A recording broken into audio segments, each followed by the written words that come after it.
Pernah gak sih lo ngerasa udah kerja keras sebagai kuda, tapi masalah hidup lo tetap numpuk kayak cucian kotor di pojokan kamar? Mau sambat di sosmed malah takut dikira lemah. Tapi kalau dipendam sendiri rasanya makin bikin overthinking tiap malam. Tenang, lo nggak sendirian kok. Karena hari ini kita bakal bongkar cara paling satset buat beresin itu semua tanpa bikin lo kena mental breakdown. Di video ini kita nggak bakal bahas teori ngebosenin yang ada di buku teks kuliah lo. Sebaliknya, kita bakal bedah trik rahasia yang beneran jalan buat ngadepin realita hidupnya makin kesini makin gak ngotak. Jadi tarik nafas dalam-dalam, taruh dulu kopi lo, dan tonton video ini sampai habis. Karena setelah 10 menit ke depan lo bakal sadar kalau masalah segede gaban pun sebenarnya bisa diselesaikan lewat mindset yang tepat. Let's dive into it. Siapin catatan lo, karena trik pertama yang bakal gue sebutin ini adalah kunci yang paling sering dilewatkan banyak orang. Jangan sampai lo nyesel belakangan cuma karena skip bagian krusial ini. Ilmu yang gue dapatkan ini berasal dari sebuah buku yang berjudul Solve It karya Dietmar Steiner. Tapi di sini gua nggak akan bahas semuanya karena pasti videonya kepanjangan. Makanya gua hanya akan bahas 5 poin penting yang wajib lo tahu. Sekarang kita masuk ke pembahasannya, yaitu sebagai pemecah masalah yang cerdas, lo tentunya harus mengklarifikasi masalah sebelum menemukan solusi, guna untuk menghindari kesalahan umum yang sering terjadi saat memecahkan masalah. Ada 4 langkah untuk mengklarifikasi masalah, yaitu 1. Buat pernyataan masalah secara singkat dalam bentuk tulisan. Merumuskan pernyataan masalah secara sengaja juga membantu lo menghindari mengambil keputusan terlalu cepat. 2. Perjelas tujuan lo. Lo harus mengetahui tujuan mana yang ingin dicapai dan seperti apa hasilnya ideal. 3. Pahami tujuan pihak lain. Menyelesaikan masalah biasanya akan menjadi lebih mudah jika lo melibatkan pihak lain atau rekan lain dan apa yang ingin mereka capai. 4. Rumuskan ulang masalahnya. Setelah lo merumuskan masalah dan mengidentifikasi tujuan yang ingin dicapai, mundurlah sejenak dan tinjau ulang semuanya. Dengan 4 langkah tadi, lo akan bisa merumuskan masalah tanpa adanya kesalahan umum.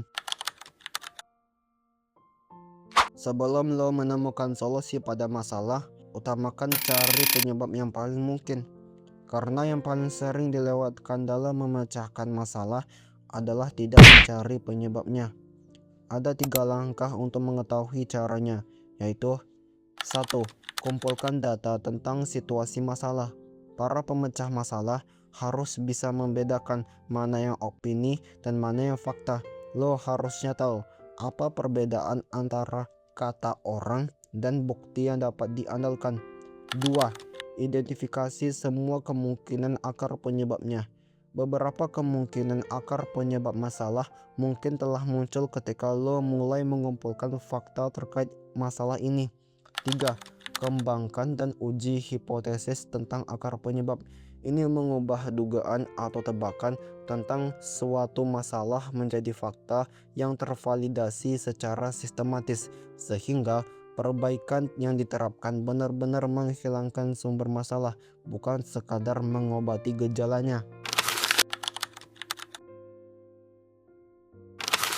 Tugas utama dari tahap ciptakan solusi adalah menciptakan berbagai ide-ide dan solusi yang paling mungkin untuk menyelesaikan masalah. Salah satu teknik untuk menciptakan ide atau solusi adalah dengan sengajanya melupakan berbagai batasan dan hambatan yang ada untuk sementara waktu, supaya lo bisa menghasilkan berbagai ide kreatif tanpa adanya hambatan.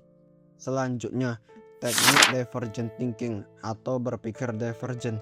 Ini adalah teknik yang dimana bersikap terbuka untuk mengeksplorasi dan memikirkan semua jenis kemungkinan sosial. Berpikir divergent bukan berarti nyaman pada batasan tertentu, bukan juga menyerah apa yang dikatakan oleh orang lain, Tapi berpikir divergen harus mempunyai proses berpikir kreatif di mana seseorang menggali banyak solusi alternatif atau ide secara bebas untuk memecahkan suatu masalah tertentu. Setelah lo menemukan ide-ide untuk menyelesaikan masalah, kini saatnya lo memilih ide apa yang paling memungkinkan atau mendekatinya pada penyelesaian masalah. Para pemecah masalah cerdas juga akan beralih dari berpikir divergen ke konvergen, yaitu jenis penalaran yang berusaha mempersempit cakupan pilihan untuk menuju satu solusi optimal. Sebagai pemecah masalah, lo juga harus menyadari bahwa tidak semua solusi atau ide lo itu tepat atau enggak. Untuk menemukan ide atau solusi yang tepat, buatlah daftar pendek solusi yang paling menjanjikan. Membuat daftar pendek yang berisi berbagai solusi atau ide lo yang ditulis.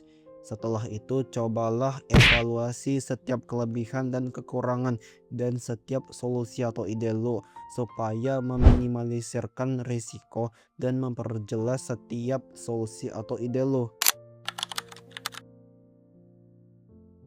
Setelah melewati 4 langkah pertama, kini masuk ke tahap selanjutnya, yaitu berkomitmen dan mengimplementasikan solusi. Lo juga harus mengimplementasikan solusi yang sudah lo pilih sebelumnya, lalu kerjakan menyelesaikan masalah tersebut. Ada 4 langkah atau siklus dalam proses mengimplementasikan solusi, yaitu 1. Perencanaan atau plan. Lo harus menyusun rencana atau hal yang perlu disiapkan. 2. Uji coba atau tes. Setelah menyusun rencana, lo harus menguji coba rencana tersebut. 3. Peninjauan atau review. Coba review kembali apa saja yang berhasil dan mana yang tidak berhasil. 4. Pembelajaran atau learn. Ambil pembelajaran dari apa yang tidak berhasil pun. Jadi intinya masalah itu bakal selalu ada dan gak akan pernah habis buat bikin kita pusing. Tapi ingat, serumit apapun situasinya, selalu ada jalan keluar kalau kita mau tenang dan mikir pakai kepala dingin. Stop buang-buang energi buat meratapi hal yang sudah terjadi, dan mending mulai fokus sama apa yang bisa kita perbaiki sekarang. Mulai aja dari langkah yang paling kecil, karena perubahan besar itu selalu datang dari sana. Lo itu jauh lebih kuat dan tangguh, atau bahkan lebih pintar dari masalah yang lagi lo hadapi saat ini. Jangan lupa buat apresiasi diri sendiri atas proses yang sudah lo berhasil lewati saat ini. Kalau lo ngerasa video ini ngebantu, langsung aja klik tombol like, share ke teman lo yang lagi butuh insight ini, dan jangan lupa subscribe. Sampai jumpa, bye.